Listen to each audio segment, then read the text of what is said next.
it's been my experience that most military veterans that I'm aware of don't really talk about their history in regards to blood and guts. Usually, when they regale their stories to each other, it's usually about events that make them laugh, make them smile. Normally, they don't really divulge a lot of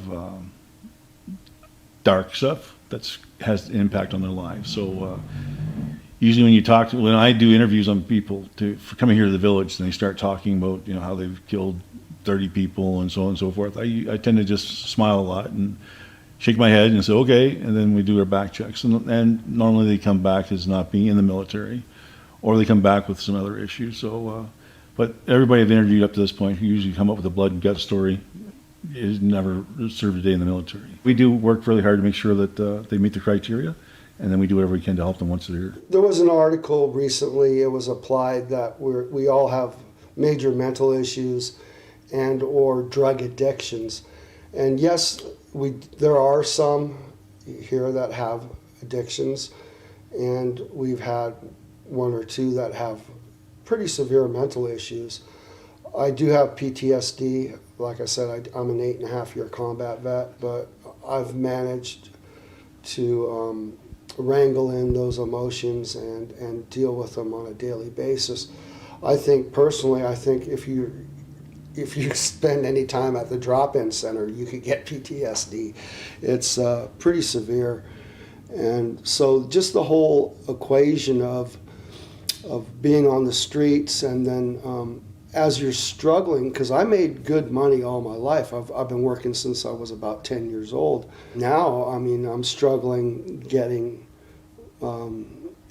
enough money to basically pay my rent. I couldn't believe that the actual Canadians, because I'm a U.S. military veteran, even though I'm a Canadian, that they actually acknowledged my service in the U.S. and actually let me come and live at the Homes for Heroes. So that was pretty incredible. I'm on Alberta Works, and they screwed up my payment back in June, and I couldn't make my rent, so I was evicted and nowhere to go and no money, and so I was at the DI for about 4 months, which sucks. I can't emphasize how much that sucks. And then I found out about the mustard seed, because I didn't know, right? I mean, I'm used to a 6-figure income and 3,200 square foot house and all that, right? And once you chew through your life savings, got nothing left to fall back on. Oh, it's amazing. Living here is amazing. It doesn't look like much, but I actually also served with the Navy, HMCS Yukon, back in '88. And so, I mean, this is luxurious compared to that, right? In the Navy, on board a destroyer, you've got literally a high school locker and your bunk, and that's it. So this is quite large. Or even in the infantry, right? In which you've got your boots and your sleeping bag and maybe a tent kind of thing, right? So this is perfect. A roof over my head and someplace I can sleep without having to worry about anything other than making rent.